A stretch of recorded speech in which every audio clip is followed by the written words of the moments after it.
Yo, what up, guys? Welcome back to Double D Vintage Baseball Cards. My name is Dylan, and I'll be your host tonight. This is a VR for my friend Doug Decon.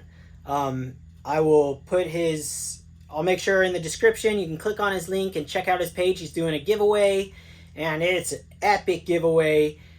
He's giving out amazing prizes, so check it out. Go enter. Watch his videos. He's an awesome guy. I love his content. I love all the cards he collects, and we've become great friends. So he's a super awesome guy. The contest is show the card that started the baseball card collecting thing. Like that. What started it? What card got you going in the hobby? Now, for me, it's like... I spent hours thinking about this at night. I told him the other day, I sent him a text. Dude, I spent like 2 hours. I lost 2 hours of sleep just like trying to think about what card I wanted to show. And the same card kept popping up over and over and over again. And it's not the Robin Yount rookie card, which I wore the shirt of, which would be right there, except this card that I'm going to show was attainable at the time, and I attained it, and I don't remember if I pulled in a pack, but I must have.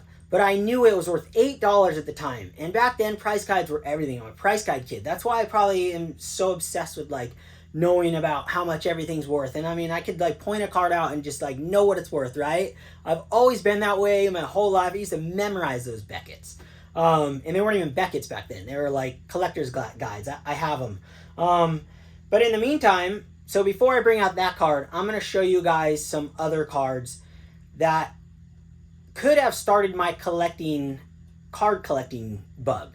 Not necessarily going into the baseball theme part of it, but it could have spurred it. I'm just not 100% sure. So with that said, I'm going to go behind the camera and maybe pop this thing forward. And I also have you guys facing a lot of my favorite cards of all time.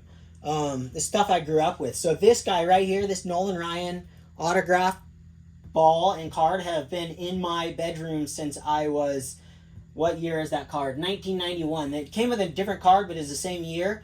And I slid that in there, and you see how faded it is? It was in my window of my growing up in my childhood room all those years. So I got that displayed here. And then this Eddie Matthews 1960 Topps is... I bought that out of like a dollar bin when I was a kid. I was probably 9 or 10 years old. And it's been with me ever since. It's the greatest card. It was one of the first vintage cards I actually bought. And I normally, it's on my wall right now. PSA 7 I bought. And I specifically bought that because I wanted a nice one. All these cards I grew up with. But so let me show you guys the card. The card that started it all for me. So first, I'll show you. I'm trying to keep this short so Doug doesn't have to watch a 20-minute video. This is my childhood album right here. And I realized... Let me get these out of the way. That out of the way. There we go. I realized that I did collect. I did make some sets as a kid. I forgot about these. So I got the studio in there. This thing's so gross, this old catalog. But yeah, so I guess I did put some sets together, so who knew?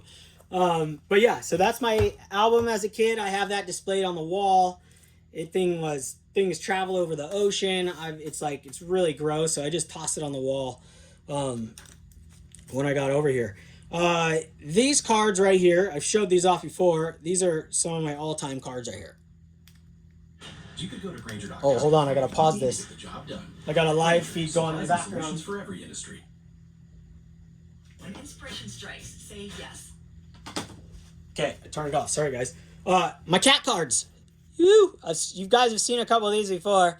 I started collecting these. I'm guessing, could be my first cards I collected. I don't know. They're cat stickers. Show a couple off. I just love these things. They're so awesome. I found these in my sister's attic last time I was there, up at their house, and they were mine. I have another stack as well. But yeah, just cat cards they're just awesome. Cat stickers.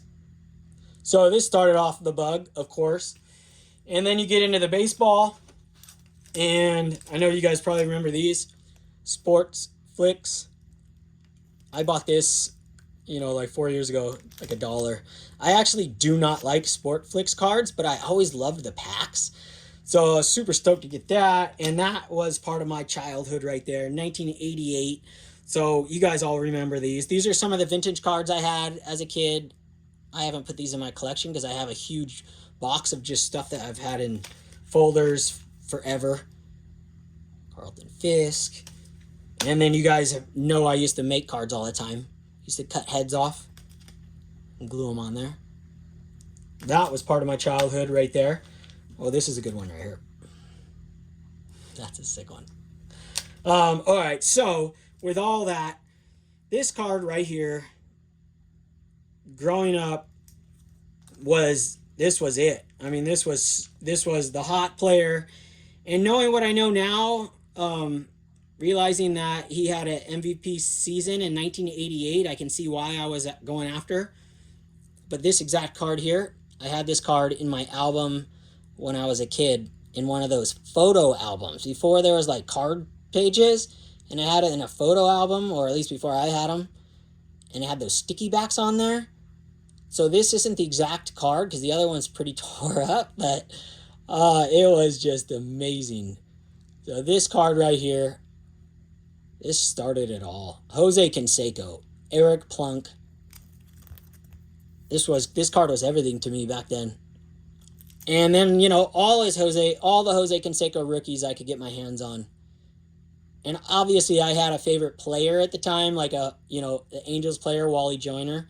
But this is the card that really got the juices flowing. Like, I have an $8 card. This is insane. I was 7 years old probably at the time. And then this card, I definitely pulled a bunch of these out of packs. I actually sold one of these when I was a kid to a shop for $2 or $3. I don't remember the exact amount, but it was the first time I ever sold a card to a store. And I thought that was awesome. His first card sale of my life was this Jose Canseco 87 Topps. So, and then this is his Topps traded, but this is actually I marked it wrong. It's an 86. I didn't collect these back then because I didn't know they existed because I never bought sets.